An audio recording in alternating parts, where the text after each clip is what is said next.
Okay, so I recently did something that I probably should have done a while ago, and that was I went through and I looked at what was my highest viewed YouTube video that I've put up to date. And this is so interesting to me. It was actually a video that I did on finger drumming. It was called My Approach to Finger Drumming. And what's so funny about that to me is that it doesn't involve groove boxes or guitars directly, like at all. It was just a one-off video I did about how I do finger drumming. And I know that it applies to other stuff I do on the channel because it's kind of a performance tool for me.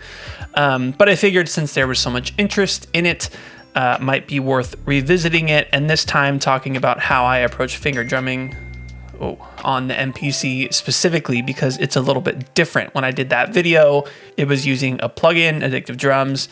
This time I'm going to be using one-shot samples on MPC, and I'm just going to build kind of a drum kit from scratch with some samples and take you through my process, how I lay out the one-shots to do finger drumming, but also how I kind of shape them and tune them up. Also, if you're wondering what this little transmitter is all about, it's coming out of the headphone port on my MPC.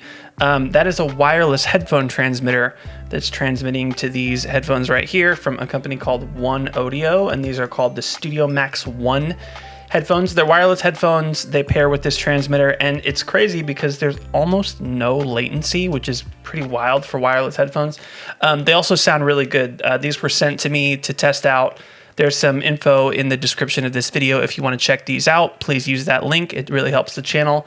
Thank you, One Audio, for sending these over. Yeah, let's get into it. Let's make some drums and talk about finger drumming on MPC. So here is our starting point for today. I have the MPC One here.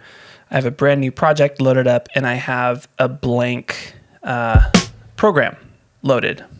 And on this program, I have a couple one-shots loaded up. So this is kick, snare, hat, open hat, and then a few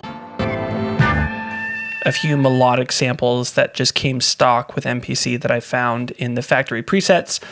These one-shots, by the way, came from a sample pack that I got from Wondertone. Wondertone is a really, really great channel and creator with amazing samples and one-shots. Shout out to Rhett Scholl for mentioning Wondertone in his recent video. That's how I found out about them.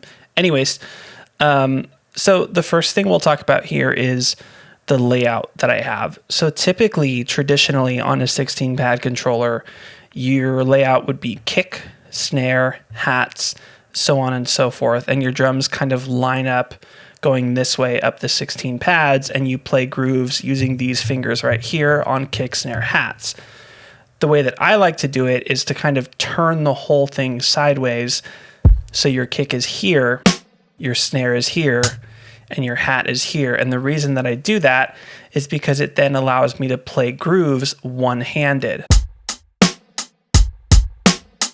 So I can play grooves with this hand, and my left hand is free to play samples or do ghost note stuff, which we'll talk about in a little bit.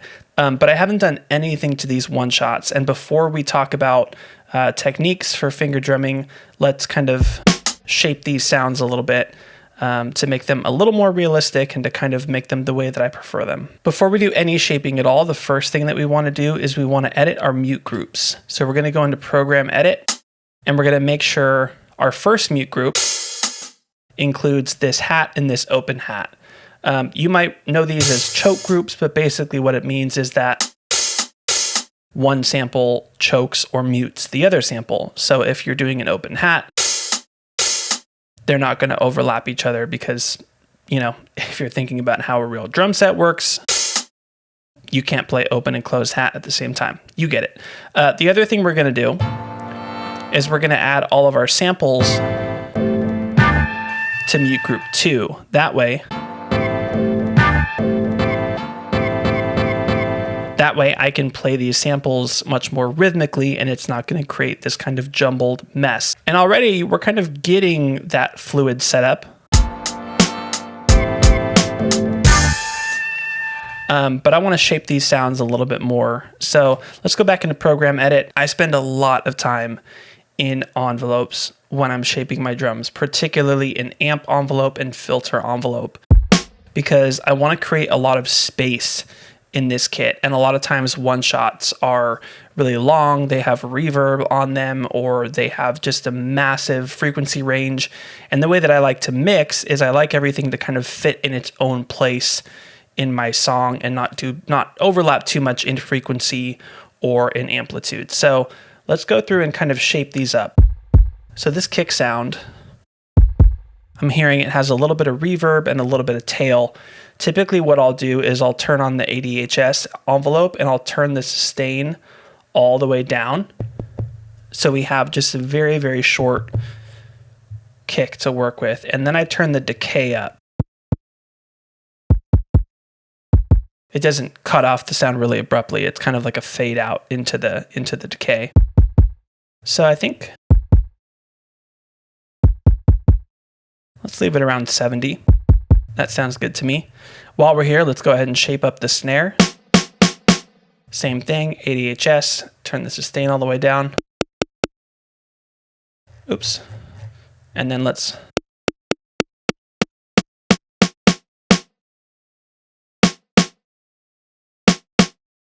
I think 65 is going to work. I like the reverb on that snare, but for what I'm imagining in my head for this kit, I want it to be nice and short. Same with hi-hats, ADHS, take the sustain all the way down.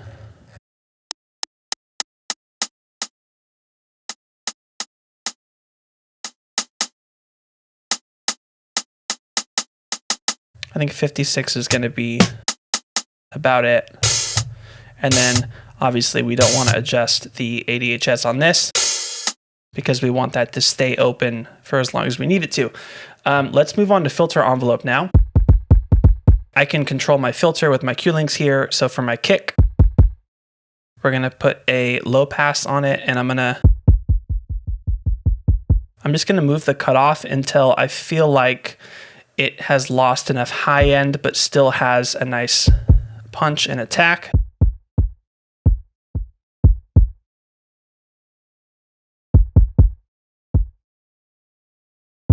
Right about there. Same with the snare, except I'm going to go to a high pass and we'll work backwards. I don't want to pull too much low end out of the snare because it actually sounds really good, but we'll keep it right there around 30. Same with the hi-hat. We're going to go over to a high pass filter, and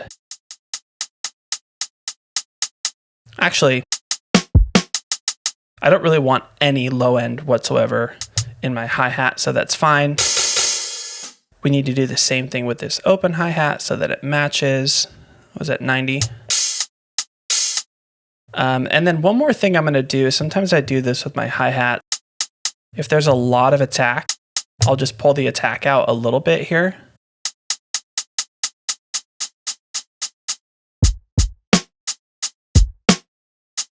Gives it kind of a sloshy, almost semi-open sound. Cool, I think that works. And then the other thing I want to do is just adjust levels. My hi-hats are a little loud, so let's turn those down. Same with our open hi-hat. I'm also going to pan them left a little bit to create some space. There we go.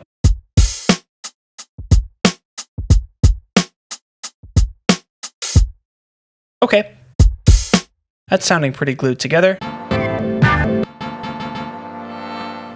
Now, as for these samples, I don't want to spend too much time on these. You can get really deep into editing for these samples, but just for now, let's come over to our envelopes and just pull.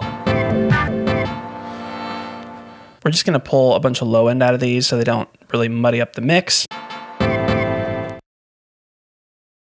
Okay, so how we sounding?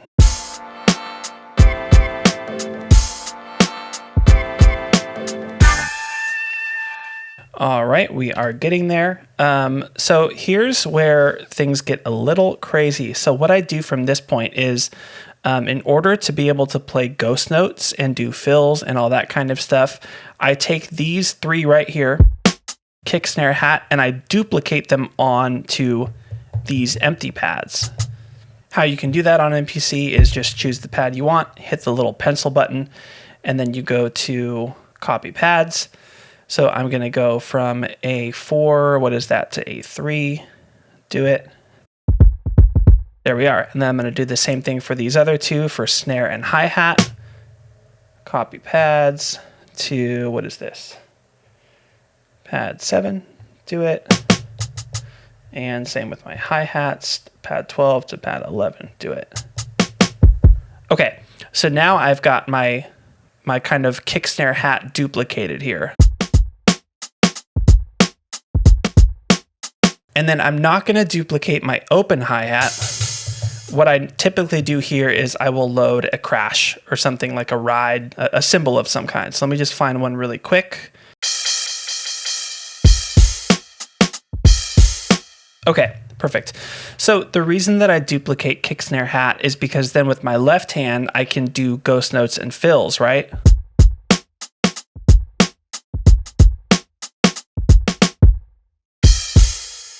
And then I can also hit my crash when I want to.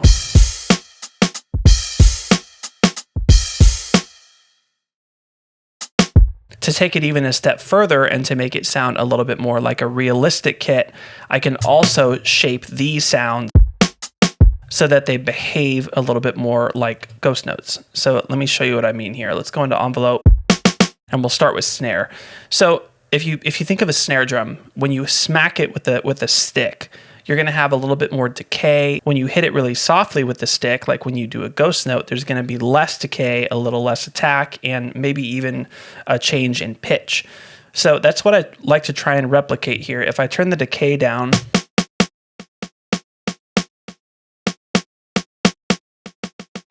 maybe turn the attack up a little.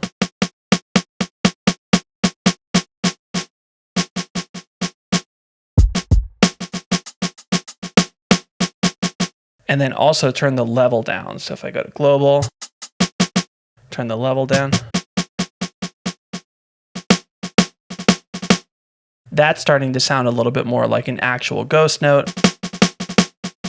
I can even take the pitch down maybe a little bit if I just turn it. That's a little bit of pitch down, decay down a little bit, attack up a little bit, and volume down. That's sounding a little bit more like you would expect an actual snare drum to react. Do you hear the difference between that and, right? You kind of get a more realistic feel. It's subtle, but it really does make a difference.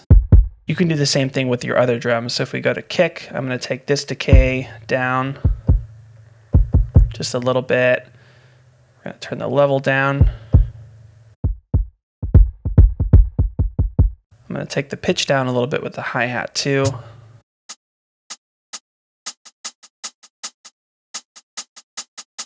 And actually, to make these a little bit more distinct, I'll take the attack down on this hi-hat. There we go. There we go. So having made those changes to the drums, you can kind of hear how my ghost notes sound a little bit more realistic. I mean, nobody's going to be mistaking this for like a real drum set or anything, but to my ear, it makes a little bit more sense than all one shots at the same volume and decay.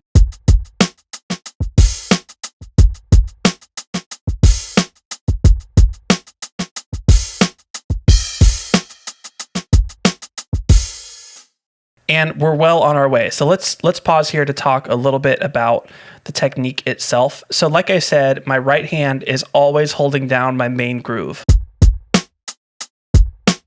And my left hand is always inserting ghost notes and accents. So if I take a really simple groove like this, and I want to add some ghost notes on the snare, it just takes a little bit of practice to get my brain thinking about this using syncopation.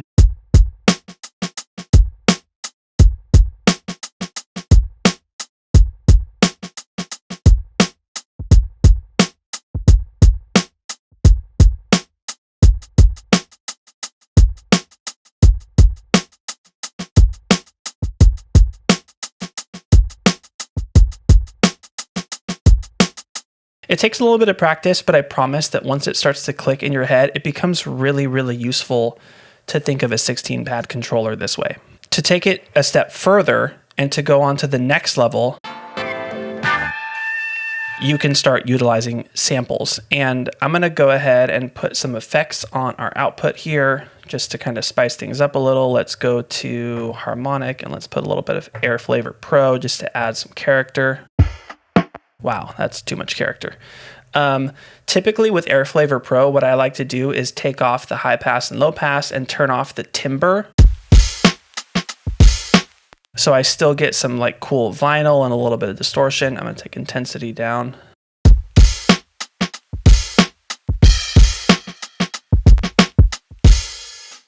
And yeah, that's cool. Got a little character there. Okay, so let's get back to this. So now I've got samples lined up on my left 4 pads. And so if I'm playing a groove with my right hand, good place to start would be like one at a time, right?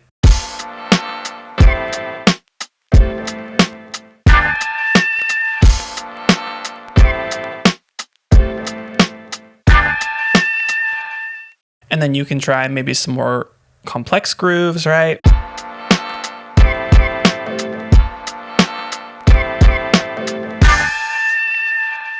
And then bringing in the ghost notes, it kind of ties it all together.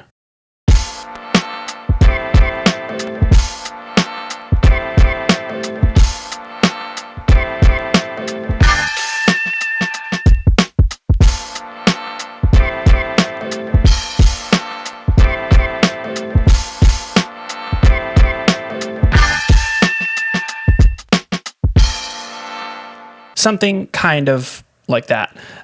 So yeah, I mean, and then we still have 4 pads here. So depending on what style you're going for, you could put 4 more samples here and get really creative with it. Or you could put toms here for more kind of in-depth fills, whatever you want to do. But this is definitely like how I would build a drum kit on MPC. And then from here, I would lay this down to a click track and kind of start out the foundation of my song. So yeah, anyways, hope that's helpful. Let me know in the comments if you have any tips for me on making drum grooves and program edit pages. Thank you for watching. Thank you to One Audio for these really sweet headphones. They sound good, and I can confirm the latency is almost 0. It's pretty crazy. I will see you on the next one. Have a great week. Make music. Cheers.